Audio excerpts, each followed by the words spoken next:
how many games will the New York G-Men win in 2024? What's going on, Giants fans? It's Mitch back here with another NFL record prediction video. And in this video, I examine the Giants' 2024 schedule. In my opinion, this is a crossroads for the Giants franchise. It's rather going to turn around in the right direction under Brian Daboll and with Daniel Jones at quarterback, or it's going to go really poorly. You let me know in the comment section below which way you think it's going to go. Or if I'm wrong altogether, do you think they're just going to be okay, average, nothing special? Let me know in the comments. Gronk, spike the like button and subscribe for more NFL record predictions just like this. Let's take a look at the Giants schedule and pick every single matchup. Let's go. The Giants begin the 2024 NFL season at home, MetLife, against the Minnesota Vikings. Man, this is a game the Giants have to win, but I'm not sure they're going to. But here's the thing, I don't really know who's playing quarterback for the Vikings. This is one of the most difficult games to pick of week one. It really is, because I don't know if it's J.J. McCarthy. I don't know if it's Sam Darnold. It's going to be a curveball either way. The Vikings, I really like their coaching staff. I think the Giants have an underrated coaching staff. I think Brian Daboll was fantastic in year one. Year two, it was a little rough. I like the defensive coordinator hire. I think that both coaching staffs are going to bring their teams a nice game plan that's going to allow them to win. And I definitely see this being a close game that could go either way. It's going to come down to the wire.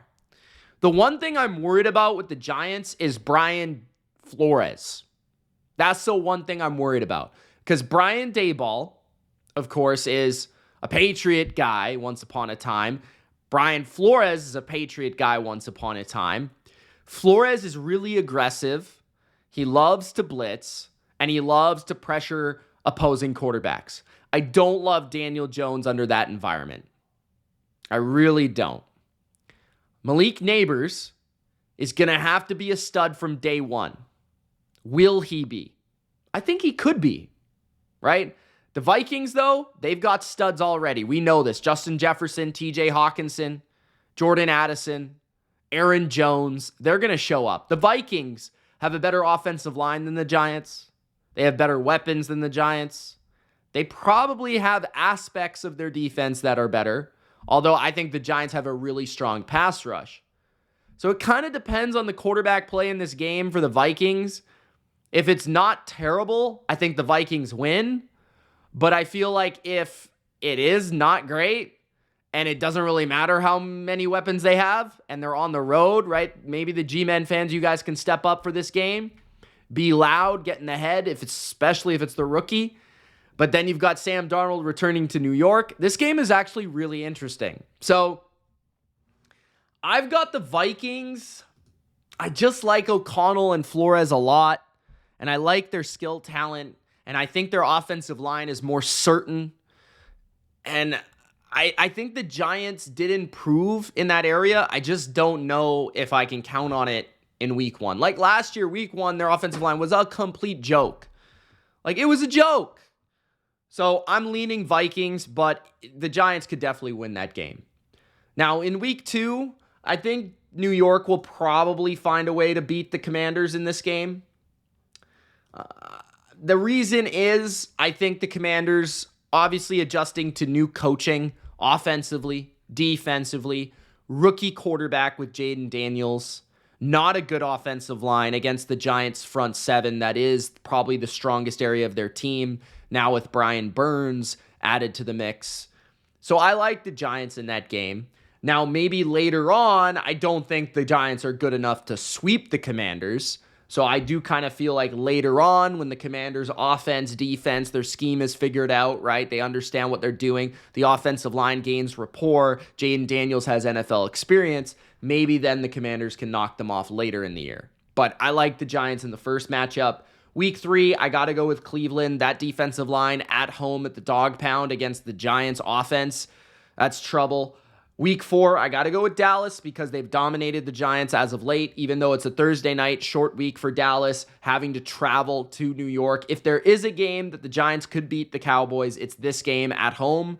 But the matchup's been terrible. Now, maybe Dan Quinn leaving to the Commanders will give the Commanders the boost that they need against the Giants, but not necessarily the boost that the Cowboys have had, right? The Cowboys have utterly humiliated the Giants offense in recent matchups. So I've got Dallas there. Week 5, Seattle in Seattle. I'm going to take Seattle. I think Seattle beat the Giants last year or the year before. I can't recall, but I do remember them playing pretty, recently. And I do remember it being in Seattle, and I do remember Seattle winning. Did they play both of the last 2 years and Seattle won both of those games, if I'm not mistaken? So I think if I'm right, I think Seattle's going to win again.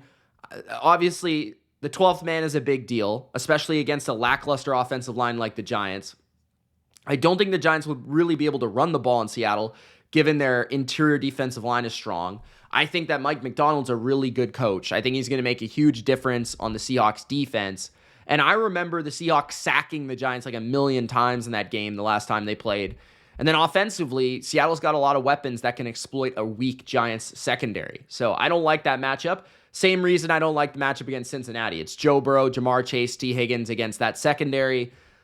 Maybe you can make it interesting if you can get pressure on Burrow and you can run the ball on Cincy, but I don't see it, man. The Eagles have also dominated the Giants quite frequently, but last year the Giants did knock them off later in the year. Was that game in Philly or New York? I can't recall, but I do remember Tyrod Taylor taking down the Eagles, if I'm not mistaken. It was really close at the end. Maybe the Eagles won? I don't remember. But anyways, I'm going to go with the Giants to beat the Eagles once, just because what I saw last year was enough for me to believe that they've kind of turned that matchup around a little bit, specifically with their front seven's ability to kind of like play with the Eagles offensive line. Now that Jason Kelce's gone, I think they can give them a game. In one of these games, they can steal one. So I'm going to take the Giants there in week number 7. Week 8, I'm going to go with the Pittsburgh Steelers Monday night in Pittsburgh. Really tough place to play, really tough atmosphere to play in. Pittsburgh's really well coached, and Pittsburgh's a more talented overall team. I mean, the offensive line's solid. They've got an improvement at quarterback this year. It was kind of an embarrassment last year for them. And then defensively, they're one of the strongest defenses in football every year under Mike Tomlin. Week 10, they play the Carolina Panthers in Carolina. This is a game I'm going to come back to. That could be a Brian Burns revenge game. There is a bye week, and then they play the Tampa Bay Bucks after the bye week. This could be an upset for the Giants. We'll get back to that.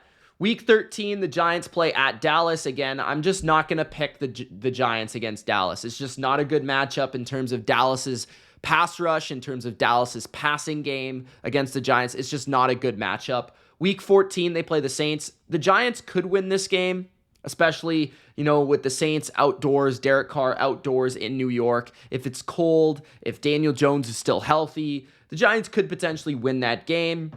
If I'm not mistaken, they beat the Saints a couple years ago. I remember Saquon having like an epic game in that one.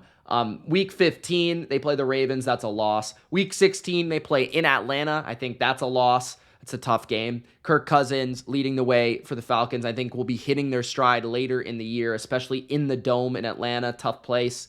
Week 17, they play the Colts. I think they're going to lose there to Shane Steichen, Anthony Richardson. Strong offensive line, strong defensive line. Matches up well with the Giants. And then Steichen, right, was the offensive coordinator of the Eagles, who was shredding the Giants a couple years ago. And then the Eagles, I think, will beat the Giants once at least. So then we've got to decide these 3 games, which right now we only have 2 wins for the Giants. I kind of feel like 4 or 5 is probably where they'll land. I'm just not exactly sure which games they're going to win. So I think they could definitely beat Carolina, but I also have to think about which games Carolina is going to win. Right? Like Carolina at home, but the Giants got a good pass rush against Bryce Young. That might be a little bit tough for Bryce. So maybe I'll take the Giants there. That Maybe just I'm scared of Bryce Young playing Dexter Lawrence, Brian Burns, revenge game there for him. Carolina isn't the most imposing home field advantage. Week 12, they play Tampa. I think that's going to be an upset post-bye, so they'll win 2 in a row. I kind of like how the Giants match up with Tampa Bay the last few years. Tampa is a better team, don't get me wrong, but I think the Giants, I think the defense can give them all they can handle. That could be maybe a sleepy game for the Bucs a little bit. And then week 14, like, they're not going to beat both the Bucs and the Saints. Like, they're going to lose one of these games, and they're going to win one of these games. So I'm not really sure which one they're going to win, right? It could be Tampa. It makes sense that they beat Tampa because it's after the bye, so I'll say that they lose to the Saints. It would be more fun if they lost to Carolina, though, just because I could give Carolina a win. But honestly, that's kind of how I see it going. I think it's going to be 4-13. I don't think the Giants are very good on paper. I don't think they're going to be very good this year. I don't hate the Giants at all. I don't have anything against them. I actually quite enjoyed when they made the playoffs a couple of years ago. I called them underrated. I kind of called it, right, that a couple of years ago. But this schedule is way harder than that schedule they had when they made the playoffs a couple of years ago, right? They've got to play, obviously, their division and the two teams, the Eagles and the Cowboys. They've got to play Cincy, Cleveland, Pittsburgh, Baltimore, the AFC North, the best division in football. They've got to play the NFC South, which is a little bit better this year than previous years. They've got to play the Colts, no slouch there. So I feel like it's not like the world's most difficult schedule, but when you look at the Giants, they struggle with offensive line play. They struggle with secondary play. They struggle with quarterback play. They don't have great receivers. It's hard for them to have a decisive edge on anybody. It's going to take a great coaching season for them to surprise me and win more than 6 games this year. So, yeah, that's what I got for the Giants. I hope the season goes better for you guys than I project, but that's personally what I think is going to happen, and there's probably going to be some changes after this year, specifically at quarterback. I'm not sure about coach, but specifically at quarterback. So thank you guys for watching. Gronk spiked the like button. Don't forget to subscribe. We'll see you in the next video. It's Mitch. Peace.